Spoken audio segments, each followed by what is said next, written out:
What's going on, Badger Nation? Welcome to the PPC Den podcast, your home for all things Amazon advertising, strategy, tips, tricks, and everything you need to take your advertising to the next level. Brent, would you believe it? I make up that intro every time. I thought you maybe had a note card hovering in front of you and you read it off. Today I am privileged to have my good friend Brent from AMZ Pathfinder on the show. Brent, how are things in your neck of the woods? Where's your neck of the woods these days? Ooh, I'm on the road. I'm at the very excellent Seller Sessions Live in London, which is going on tomorrow. Hope I'm not dating the podcast too much. But hosted by Danny Mac, another podcast host in the Amazon space and a friend of mine. And so I'm in London. Surprisingly sunny, beautiful weather here. Every time I'm here, it never rains. So I think the propaganda about rain is false. The British just tell us that to keep us away. That I hear that about many places in the world. But shout out to all of our UK listeners. Top of the morning to you. There we go. I hope I didn't offend anyone right there. Do you think it's over? People unsubscribed? No, not at all. I think that we have we have an amicable relationship with the UK still as Americans. Yeah, I think we maybe gained some subscribers from that. That sterling invitation. Yes, that is right. So today, Brent, I'm so stoked because you hit me up. You're like, did you know about this? And you took me on a deep dive of something pretty interesting, and it was pretty neat.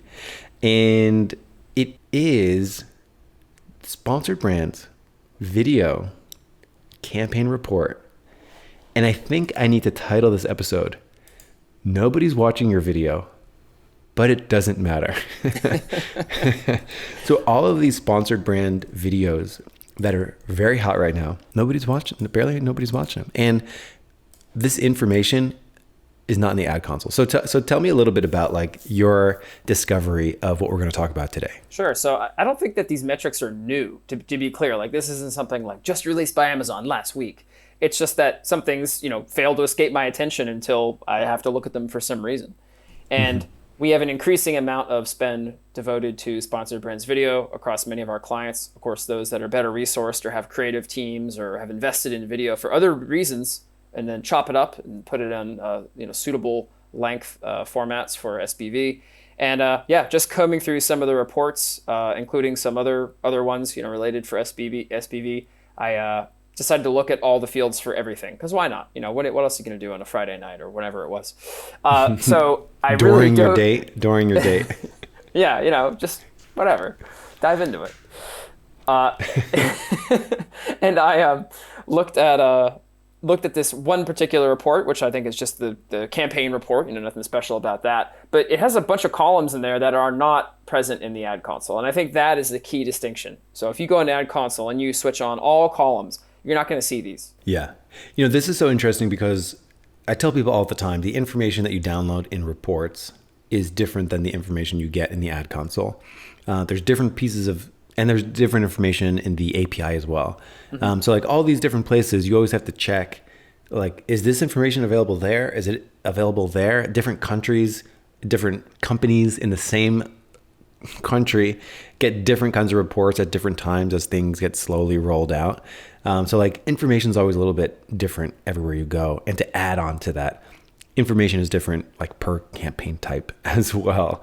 So like there's all of these different layers that we get to play around with Amazon.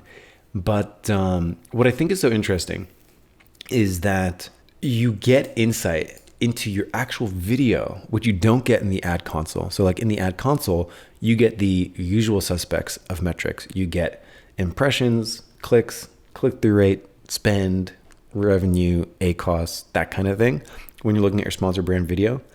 But when you are inside the downloadable reports, you get something extra. You get some extra goodies. And this episode is a little bit different too. If you're watching this on YouTube, I know most people are listening, but if you are the kind of person who likes to watch their podcasts on YouTube, which I recently started doing, there's I listen to, do you ever watch It's Always Sunny in Philadelphia? I've certainly seen an episode or two. Also because I'm from Pennsylvania, so that helps. Yes. Okay, so it's one of my. I've been watching this show forever. It's been going on for like 10 years. They just recently released a podcast, and they released a video version of their podcast. And they call the people that watch it, they call them watchers instead of listeners, because like you normally listen to a podcast, but like. Well, sure, yeah, it stands to reason. Yes, so if you are a watcher, or if you're inclined to be a watcher, this episode, I'm actually sharing my screen. Mm-hmm. So even though most people are listening to this in their car or while doing dishes or walking their dog, or what's another activity that people do when they are listening to a podcast? I think walking's a pretty good one for me. Walking, yes. Yeah, definitely dishwashing. I would say if you're at home on your Zwift, doing your cycling, your virtual cycling, maybe you got a podcast on. Hey, all right. So what we've done this episode, I'm actually sharing my screen. The podcast app that we use allows me to share my screen, and I actually have the report open here. And we're going to be digging through it together, just doing a quick tour of it. So I think we can go pretty fast over the usual suspects, can we? Can you see? You can see my screen too, right, Brent? Yep, correct. Yeah. So give us a quick recap of the usual suspects. Well, yeah, I mean, these are what I would call the leading indicators, right? So it puts us down in order: impressions, clicks. What's the click-through rate, cost per click, spend, how much are we actually putting towards it based on the number of clicks, and the average price. Our classic friends, total advertising cost of sales, aka ACOS. Yep. And then 14-day sales, because remember, this is a sponsored brands video, not sponsored products, so the attribution window is 14 days. Yep. Orders, units, which is a good distinction, because of course you can have more units than you would orders. And it's important to understand the difference there. Conversion rate. And then we start to get into, I think, some of the new ones. Yes. Looking at your screen here, column Q, viewable impressions is, I believe, one that's new. In fact, if you look in the ad console, it even has new on it. Yeah. Mm-hmm. Yeah. And one thing I'll say too, as people are looking at the screen, one thing I do sometimes with these reports is that there's no total row. So I've actually added another, if you're looking at the screen, below these campaigns, I've added a totals. So I summed up the impressions, summed up the clicks. You can't sum the click-through rate. You have to actually take the calculation for clicks and impressions and then create that click-through rate. You can't sum the cost per click either. So you have to sum your spend and divide that by clicks. You can't sum your ACOS either, or your ROAS. So again, you have to do some of these calculations for the bottom row. But I like to see the totals there when I'm looking at a report like this. And then, yes, let's get to these new exotic columns. And I've actually added some columns here too, which we'll get into. So some of these are more interesting than others. And again, the core thesis behind this whole episode is nobody's watching your video. And what does that actually mean? So even though this is just one account, about $3,000 in spend, the things that we're going to talk about, I think you also have been noticing too.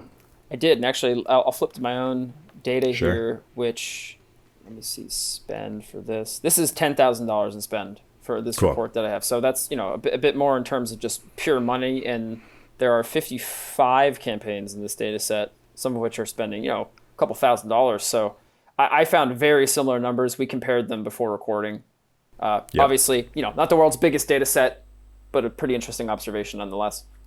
Yeah.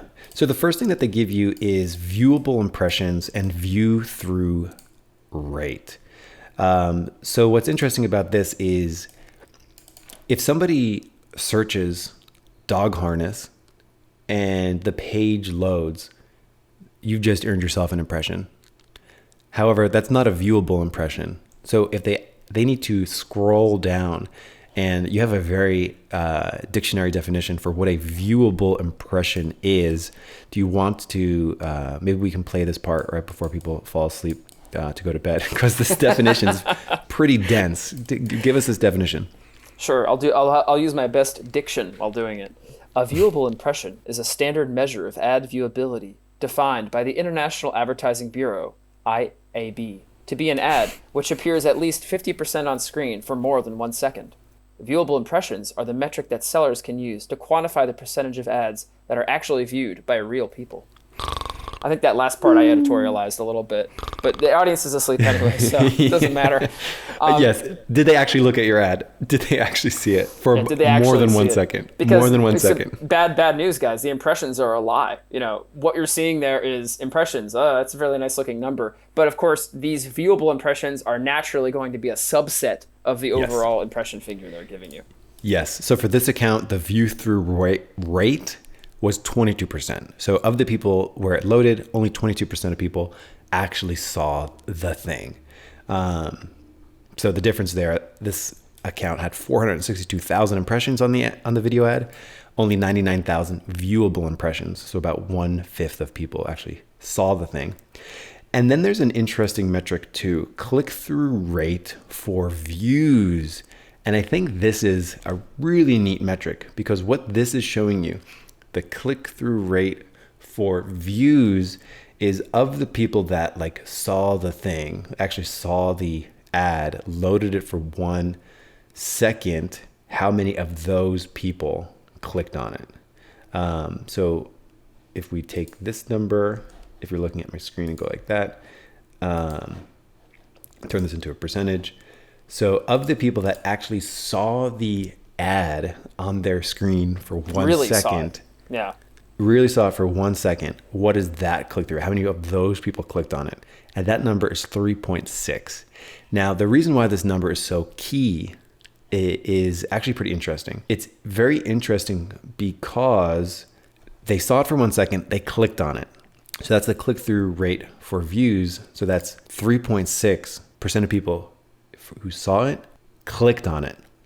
That number, 3.68, is pretty darn strong for a search result ad. Like normal sponsored products are not getting 3.68 click-through rate usually. Like maybe you'll get be lucky to get 2. Yeah. I mean, right. Yeah. So this is pretty high for a placement in search results. And it's going to be real interesting because like we've sort of like told you the thesis of this episode that 3.68 of people who saw the video ad and clicked on it is way more than the people that actually watched the whole thing. So the whole thesis here, and again, we're like giving you the overarching summary that just having a video ad in the search results is very powerful because people will click on it without even watching it because you basically have a full view. You have a full thing. Like you have an entire row all to yourself. Yeah, it's a huge ad placement in terms of physicality, if you're talking about pixels, physical pixels. And it's also, movement and sound if it's unmuted, right? So it's all the things that humans are like drawn to. It's the attention. There it is. People are focusing on it. And that's, I think, why we're starting to see them on product detail pages now too, which is, I guess, an aside. But, videos are showing up in other places besides search results. Yes. I want to say still primarily search results. Yeah, for sure. But I've seen it pop up. Yeah. So we've got this sort of viewable impressions, people that actually saw it, people that saw it and clicked on it. And then we start to get into, if you've ever advertised on Facebook, a lot of these metrics should sound pretty familiar, but it basically is saying like every single platform on the internet has a different definition for what a view is, like what a watch of a video actually is. And like Facebook and YouTube famously have a different definition for this, which is why like, a video on Facebook can rack up millions of views, but it only might have like same video on YouTube might only have like a few 100,000 because like a video view on Facebook, I think it like loads for, it used to be maybe 1 second or 3 seconds. I've been out of the Facebook game for a while, but like that's what they counted a view on Facebook for. Is like, okay, they viewed it for like, it loaded for like 1 second. They didn't unmute it, count it as a view. Whereas on YouTube, it might have been, I forget. It was, the bar was higher. It was like 10 seconds or something. Well, the point is always read the tooltips and understand what the definitions are for these kind of things, because companies may be incentivized to, let's say, pump up the numbers a little bit or give you an interesting narrative, and you want to understand exactly what's actually happening. Exactly. So walk us through a little bit about these sort of video view rates, I guess. Sure. Yeah. Let me see if I can just spin this up. So this is probably my favorite section, actually. I really like this. So we have first quartile views. So how many viewers made it through that first 25%? Midpoint views, 50%. And then quartile, third quartile, so 75%. And then complete views. And I see, Mike, you tossed another one in there. First quartile to complete view, column U, which we talked about. So how many people started watching and actually made it through the first quarter, but then actually finished the video? And that's an interesting measurement. That is not an Amazon one. That's of our own invention just here, but is also indicative of something. And one thing I'll say about this, quartile, half point, 75%. If you were to notice in a particular campaign with a lot of data that a lot of people were viewing and they were dropping off after 50%. Maybe there's something, 13 seconds into your 26-second video where people don't like it and they don't care anymore and they don't want to watch. So it could be an interesting method for, diagnosing, troubleshooting why people aren't completing the video. But then that gets back to the question, are you trying to get people to watch the video, or are you trying to get people to click and buy your product? Yeah, exactly. So yeah, this whole area of like video performance, I guess we'll say. So like a video is performing if what happens? Well, I guess generally a video is made so that people watch it. So this is basically saying like, what are your view stats? And we've got the first 25%, 50, 75% actual completion. And then there's also the 5-second view. So it actually tells you like of these people that, how many people started it and watched at least 5 seconds of it. And then it even says how many people unmuted it, like literally clicked the unmute button. And that number is astronomically low. In this campaign where we spent about $3,500, this account where we spent about $3,500 on sponsored brand videos, we got 33,000 5-second views. So 33,000 people watched this at least 5 seconds. Only 37 people unmuted it, which is super telling to how people actually interact with video ads. So like sound and like what you're actually saying is, I don't want to say it's unimportant, but I mean, the numbers, like you shouldn't just have a video where you're speaking malarkey. But at the same time, let's put it this way: if you hired Morgan Freeman to do your video voiceover, that was a bad investment. Right. You spent a lot of money, but you know what? I don't think it turned out so hot. To give you our stats too, Mike, we're just shy of 70K for 5-second views in this data set. 483 video unmutes. So imagine 70K, 5-second views. And not even 500 video unmutes. Yeah. So it's wild, right? So of the people that saw the ad, and again, for this particular account, we had 100,000 people see the ad. We had a third of them, so 33,000, watch 5 seconds. But we only had literally 37 times was it unmuted. What's also interesting to note is the drop off. So the drop off from a 5-second view to actually a video completion is also massive. So 33,000 people watched 5 seconds.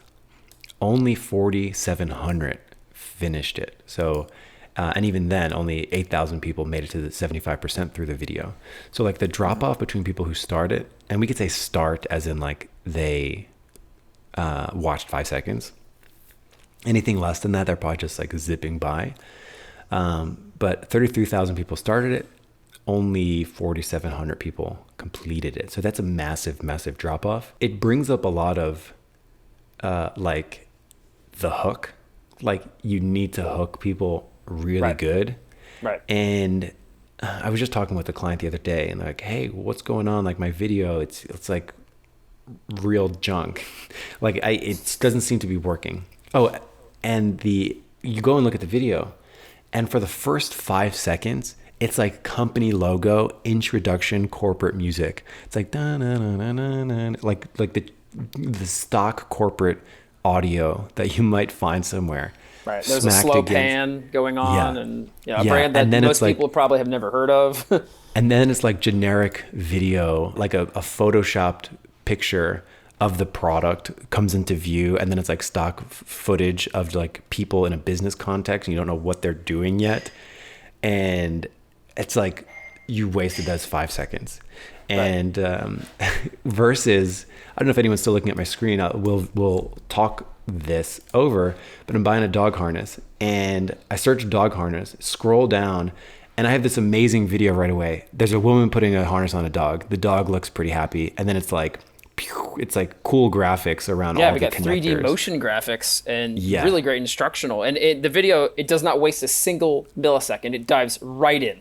So, yes. I mean, you might even miss it if you don't scroll fast enough, but it's action, and that's why I think Amazon gives us the 5 seconds as the metric. Why is it not 10 seconds? Why is it not 3? There's something about 5 that they have identified is really important. Yeah, this is an amazing video ad, and I bet these people absolutely crush it. And it's a really good ad. They take it. This is amazing. It's like the dog's running, the dog's walking, the person's it's like fantastic. And it's like full width. It takes up the place of 4 sponsored product ads. And because I have the video, which is 50% of the width, then I have the actual picture, the product image, which is the Doberman wearing the dog harness, and then I have the actual like product information. I bet this video crushes it.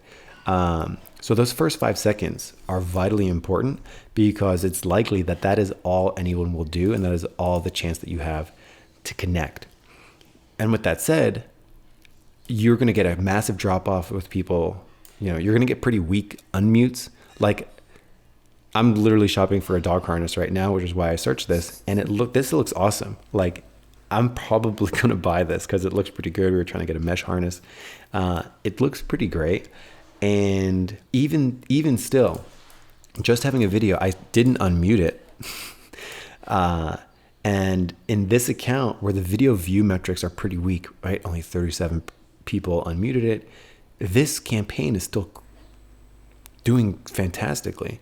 So this account has like a 3x ROAS, 33% ACOS, and that's exactly what all of the sponsored brand videos are doing too. So it's like spot on for the account average, which is great. So like this is just another campaign added to the arsenal for this account that converts at the account target. Like we're targeting 33%, and we're hitting it. So it's just great. So like the takeaway that I have, it's pretty weird, right? To be sponsored brand videos are doing so great lately, but the performance of the actual video, it's going to be pretty low.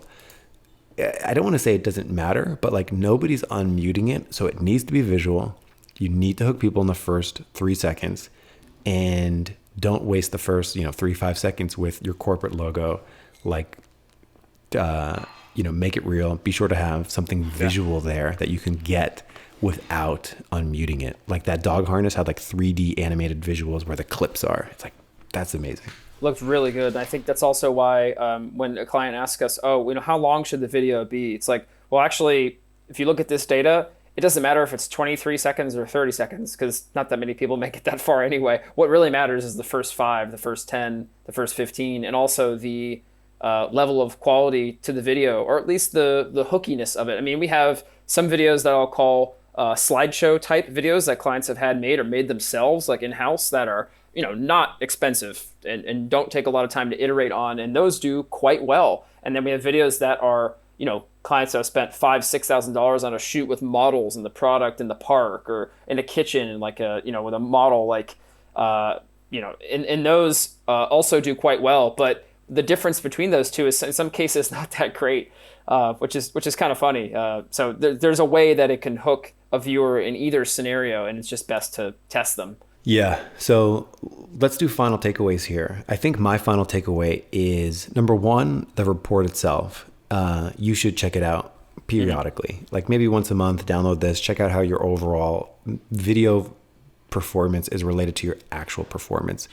Because it's just another data point. Like so much of PPC is like, what's my ROAS for my overall account? And then like find areas where it's like above and below that. And if it's above your average, like go and try to fix that. And this is another tool in your arsenal. Like if you get really bad, like really atrocious views, and like potentially like way down in the basement, and like you're looking at your video and you're like, nobody's even jumping from the 5-second view to the first quartile, that could be a tell that like, hey, like people are dropping off super duper fast.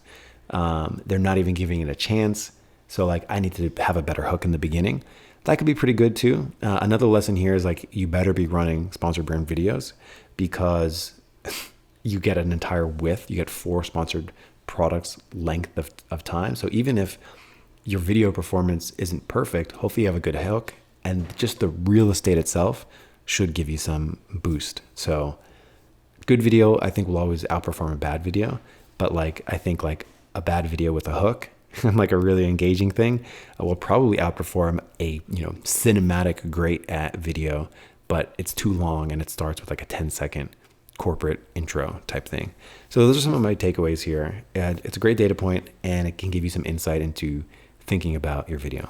Yeah, sure. I mean, I think if I had a takeaway, Mike, it would be like, what is Amazon trying to position Sponsored Brands video as? Because I think initially they were like, it's a great branding exercise. It's brand awareness. You can get your stuff out there. Look at these great videos. But in actuality, I think they're underselling it because as we have determined from our work with clients and as many people in our industry who are agency owners I talk to have also confirmed, it's actually a great ROAS campaign type. You can earn a wonderful return on this. And it's not just purely a video awareness exercise as something like DSP might be, which is a very different application of video.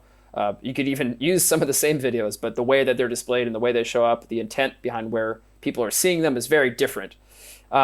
So I think that's one takeaway for me. And that also loops back to the idea, which is, doesn't matter that people aren't watching the whole thing or they're not unmuting it, because the idea in most cases is yet again to get that person to click through and get on the product detail page and take the action of adding to cart and buying. Ultimately, you're not trying to make them watch a movie.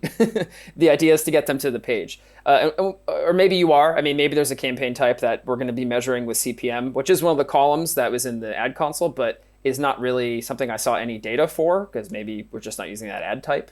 But that's another, aside, I guess, to that. But that's my main takeaway or thought. Yeah. So action items for this episode: download your sponsor brand video, report. So it's in the normal report section, and play around. Learn what insights are coming from your video. See the drop off, see the unmutes, and let that get your creative engine going for, how could we create a video with a better hook, because most people are not unmuting it and not making it past that sort of 5-second mark. And with that, we leave it to you. We will see you next week here on the PPC Den podcast. Brent from AMZ Pathfinder, thank you so much for coming on the show. No problem. As always.